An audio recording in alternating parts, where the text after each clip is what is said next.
Page 10, Little River. A 5-finger thingamajigger like we've been doing. Let's talk about a few things. At the top of the page they have that big word, legato. It's another Italian word. It simply means connect the notes. It's what we've been doing all along. However, there's a symbol for it. And this gets tricky. This is where music starts getting a little interesting if it hasn't already. Because there's a lot of disagreement in music notation and music symbols and things, and people don't agree, and they never have. This has been going on since back in the 1700s and before. The symbol they're talking about is a curved line. And they give an example, you see it called a slur. That means legato, it means connect the notes. And it can be above or below the notes, that's not important. It's a slur, and so all of the notes and that symbol are supposed to be connected. Well, okay, I'll talk more about it as we go through it because we need to adjust this. This symbol is used for other things and it can get confusing. So let's just keep it simple and say right now we're connecting the notes. That's good enough. So if look at Little River in the first line, there's a curved line for the whole line. We're going to connect all those notes. And in the second line, same thing, a curved line for the whole line. Now, if the curved line were not there, you'd play it the same way anyway. And I'll explain that and say, so what's it for? Well, it does have a purpose, and we'll cover that as time goes on. In this case, it's indicating a phrase or a musical sentence, and that's another thing it can be used for. I don't want to get into this too deep because we got lots of more book to cover yet, and we can cover this later on. We don't need to learn everything now. I'm sure you're confused enough now. I've thrown so much at you.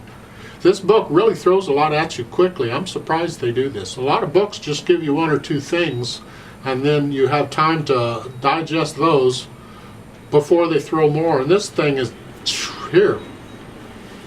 Good luck. Just know this long line over notes is a slur and you connect them. You play them legato style, a legato style connection. Let's talk about Little River. Got the grand staff again. You got treble and bass clefs. You got the time signatures. What am I getting at? I'm glad you asked. You see, when you start a new piece of music, you're going to develop a system, a method, your own system of how do you approach learning a new piece of music. How do you do that? Right now I'm showing you my style. Later on you can alter it as you want and make it yours. But you look at the staves, you look at the clefs, because they won't always be treble and bass. You look at the time signature because it's not always going to be 4/4. And this gives you important information about the piece, and you kind of look the piece over. What's in it? We got quarter notes and half notes and a dotted half note. Dotted half note. Excuse me, what's going on here? You got a half note with a dot behind it, and you got that squirrely looking thing at the end of each line. Well, let's talk about that. It's another symbol. The last measure of each line. There's a half note with a dot, and that's important. There's a rule for that. It's called a dotted note. Most any note can be dotted, and it simply means the dot gets half the value of the note. Please don't run away. I know it's more math involved, but we'll get there. Hang on. Get out the calculator or whatever. But whatever the note is and how many counts it gets, the dot gets half as many of that, and then you add them together for the length of the whole thing. So a dotted half note, you take a half note, gets 2 counts. That means the dot gets 1 count because that's half of 2. Put them together, so the dotted half note gets 3 counts. It's like a half note and a quarter note joined together. You're going to hold it down for 3 counts is what it means in this case. Then that squirrely looking thing, some people say it looks like a bird diving down, whichever way. You really need to have an imagination in music. It'll help. You know, other than that, you just go nuts. You may go nuts anyway, but it really helps. That squiggly looking thing is called a rest. A rest means you be quiet. You rest. We've been resting all along, but they didn't give you the symbols for it. There are symbols for that. And that thing is a quarter rest. Every note has a corresponding rest. Quarter note, quarter rest. And it simply means it gets the same number of counts as the note, except you're quiet. So this simply means you're going to be quiet for one count. So you're going to hold the dotted half note down for 3. The rest gets 1. You put them together, you've got 4 counts, which you got to have in the measure. You got to have 4 counts in every measure. The bottom line's the same thing. And that's what that's for.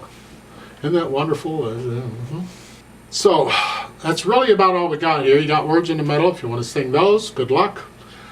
It's medium loud at the beginning, and then at the very end, the last measure, it's soft. You see the P for piano is soft. I'll let you do that. You have to decide what those are. But the idea is with a medium loud, you're going to stay there until it gives you some other instruction. And in this case, it's the last measure. It's soft. I'll change that later on. But right now, just follow that. Now at the end of each line, they have the little note there. The wrist lift off is this motion. So when you're done, lift up this way. Let the wrist lead it up is what I'm saying. Keep the wrist flexible. You don't have to go crazy with it.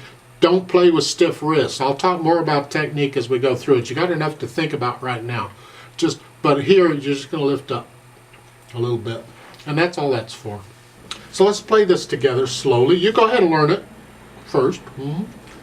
And you're one hand at a time. The right hand is going to play the top line and the left hand is going to play the bottom. But I recommend you put both hands on the keyboard for the whole thing for now. Just make it a habit of doing that for now. So go ahead and put your hands in C position here. We call this C position because C is at the bottom of each hand. C position. So I say put your hands in C position. You don't know which C position. You're going to look at the music to figure out which C position, but this is it. And that's it. I'll give us 4 counts. Let's play this together slowly to check the notes and the rhythms. I'm not doing the dynamics. 1, 2, ready, go. 1,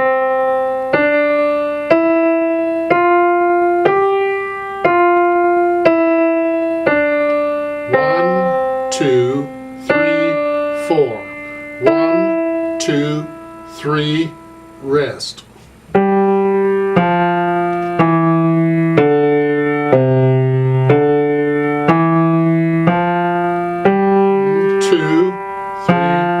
4, 1, 2, 3, rest, off.